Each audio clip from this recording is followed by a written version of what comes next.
Alors dans le précédent chapitre, on s'était arrêté sur une petite erreur au niveau de notre fichier. Effectivement, lorsque l'on change des URL, notre CSS Loader essaie de trouver les fichiers et panique un petit peu parce qu'il dit « moi le JPEG, je ne sais pas du tout comment le traiter, qu'est-ce que je dois faire ?» Alors du coup, moi aussi je suis un petit peu perdu et je vais regarder au niveau de la documentation. Donc ce qui s'occupe de détecter les loaders, c'est le CSS Loader. Donc je vais aller dans la partie Plugins, plutôt Loader, et je vais chercher le CSS Loader, voir ce qu'ils nous disent et est-ce qu'on a une option pour régler le problème. Donc dans le CSS Loader, on a la possibilité de lui dire ne lis pas les URL. Donc ça c'est la première solution, qui n'est pas celle que l'on choisira évidemment, mais on peut lui dire ici, les URL tu les ignores, tu fais false. Dans ce cas-là, lorsque je recompile mon code, il ne va plus me sortir d'erreur, mais au niveau de mon CSS final, donc ça serait dans mon app.css, il va me laisser ce chemin qui ne correspond du coup à rien. Dans la partie dist, dans mon app.css, qui est effectivement pas compilé, en fait je suis bête vu qu'il est inclus dans le style, comme je lui avais dit justement. Donc c'est dans la partie style ici, je vois bien que j'ai mon background avec cette image relative. Image qui du coup n'existe pas ici, ça n'a pas de sens. Donc nous en général, on va vouloir laisser effectivement l'URL à true, et on va avoir besoin de dire à Webpack comment gérer les choses. Donc on a deux loaders pour faire ça. Donc le premier c'est URL loader et le second c'est file loader. Alors les deux font à peu près la même chose. À un petit détail près, c'est que le URL loader, si le fichier est suffisamment petit, il va directement mettre une URL en format base 64. Ce qui va permettre pour de toutes petites icônes de ne pas forcément faire 200 appels serveurs. Donc pareil, on va avoir besoin de charger ces loaders là. Donc là, on va les mettre au niveau de notre système. Et ensuite, on va devoir rajouter un loader pour tout ce qui est CSS, pour tout ce qui est image, PNG, GIF. On peut aussi l'utiliser pour les polices, on peut l'utiliser pour plein de choses. Donc là, je vais dans mon app.js, plutôt le webpack.config.js, je m'y perds un petit peu, et on va rajouter notre configuration. Donc on va lui dire pour tout ce qui est du JPEG, du PNG et du GIF, je veux que tu utilises le URL loader et si le fichier fait moins de 8 kg, dans ce cas-là, tu vas directement me le mettre en ligne. Si je relance un coup de npm run dev ce coup-ci, donc je relance, alors pas le npm install, forcément ça va pas aller loin, le npm run dev, cette fois-ci je ne suis pas censé avoir des erreurs, sauf qu'il me dit je ne trouve pas le file loader. Parce qu'effectivement le fichier est trop gros et il essaie d'utiliser le file loader. Donc en plus du URL loader, je vais charger le file loader. C'est ce que l'on a comme erreur à cet endroit-là. D'ailleurs, en général, voilà à quoi ressemble mon expression régulière pour tout ce qui est URL. Ça ressemble plutôt à ça. Donc globalement, c'est aussi les fontes, les fichiers audio, ce genre de choses. Pour l'instant, on va laisser juste JPG, GIF et PNG parce qu'on va rajouter par-dessus un système pour optimiser les images.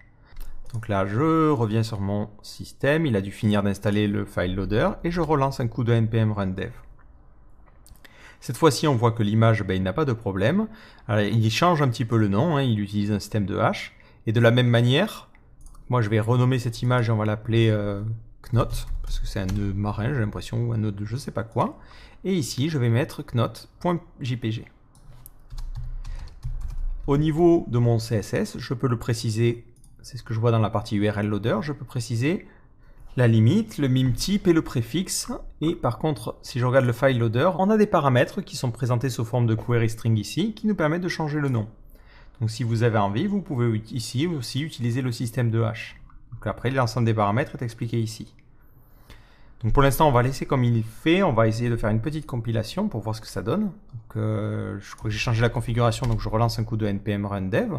Et je vois que le fichier généré, c'est simplement un hash.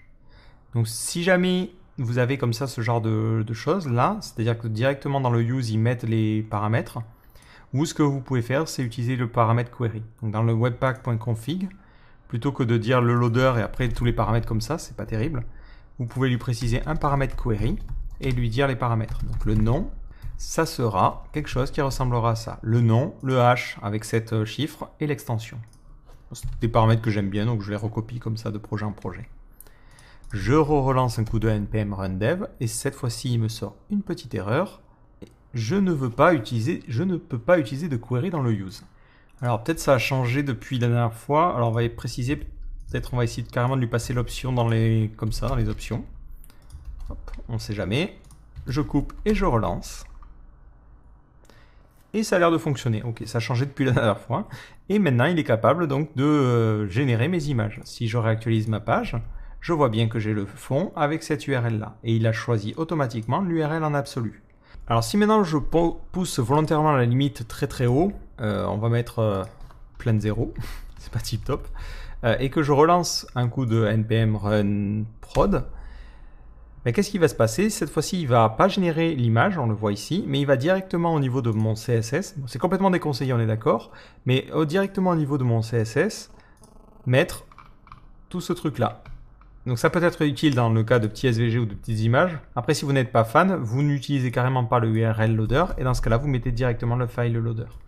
Mais moi, j'aime bien quand même pour des petits fichiers ne pas avoir forcément trop de chargement.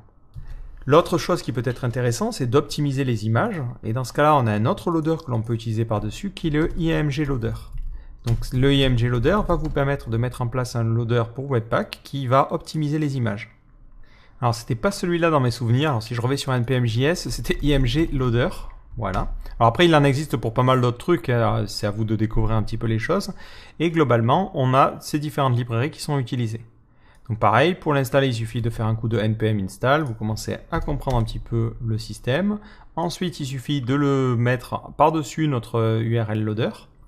Et après, on peut avoir des options. Donc un petit peu comme je l'ai fait pour les autres, je vais le désactiver pour tout le reste. Donc je vais mettre cette version-là, donc en forme d'objet. Donc au niveau de ma configuration Webpack, je vais lui préciser en plus du URL loader, on aura une autre configuration. Donc on va avoir le loader IMG loader et dans ces options, on lui dira de l'activer que si on n'est pas en dev. Parce que si on est en dev et qu'on doit se taper d'optimiser les images en permanence, ça va être un petit peu embêtant. Donc on mettra enabled, différent de dev. Voilà. Donc là, c'est censé nous optimiser l'image. Donc ça pèse 374 kg à peu près. Et on verra ce que ça va donner lorsque ça sera optimisé. Donc je fais un coup de npm run prod. Et je me retrouve avec une image qui est un petit peu plus faiblarde que tout à l'heure. Donc si je remonte ici, ça faisait 375 kilobits et maintenant ça en fait 315. Donc après, vous pouvez jongler un petit peu avec les paramètres pour optimiser les choses. Mais pour l'instant, on va rester vraiment sur la configuration de base. Je vous laisse après vous approprier les choses. Et on va en profiter aussi pour ajouter un test pour tout ce qui est fonte. Donc je vais reprendre l'expression régulière que je vous avais donnée. Donc c'était celle-ci. Donc globalement, on va enlever les PNG, les JPEG, les GIFs. Tout ce qui est SVG, ça peut être intéressant de le rajouter dans tout ce qui est optimisation. Donc on va mettre SVG ici. Et ensuite, hop, tout le reste, c'est des fontes. Voilà. Et dans le cas où on a des fontes, on va utiliser... Donc là, on peut mettre directement le loader. Et ça sera le file loader. Voilà, on ne veut pas essayer de faire du base64 pour ça. Autre petit détail au niveau de votre JS, ce que vous pouvez faire, c'est directement au niveau du JS, inclure des fichiers aussi. Donc par exemple, je peux lui dire je veux importer knot from, donc je remonte d'un dossier et j'ouvre knot.jpg. Ça, c'est dans le dossier CSS. Et après, je fais un console.log pour voir un petit peu qu'est-ce qui me retourne dans ce cas-là. Je fais un coup de npm run dev.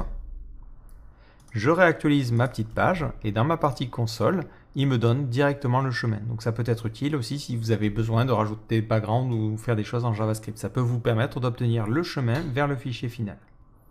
D'ailleurs, si vous vous embêtez aussi avec ces chemins relatifs, c'est vrai que ça peut être pénible si jamais vous êtes dans un sous-dossier de faire des trucs comme ça. C'est pas rare de les voir dans certains projets, c'est très pénible. Vous avez la possibilité de mettre des alias pour le dossier racine. Donc c'est ce qui est normalement dans la partie... C'est dans la documentation, je crois que c'est dans la partie Resolve. Donc vous allez dans Documentation, Configuration, et c'est dans la partie Resolve. Et vous avez des alias. Donc vous pouvez donner des alias à certains dossiers. Donc par exemple, et c'est ce que fait Vue.js, je crois, dans la partie webpack.config.js, on va préciser une nouvelle clé de configuration qui s'appelle Resolve. On va la mettre après les entries, et l'output, on mettra Resolve, et on mettra des alias. Et on me dira que notre dossier assets, il commence par le arrobase. Donc là, je lui dis path.resolve, je prends le dossier courant et je vais ensuite dans assets.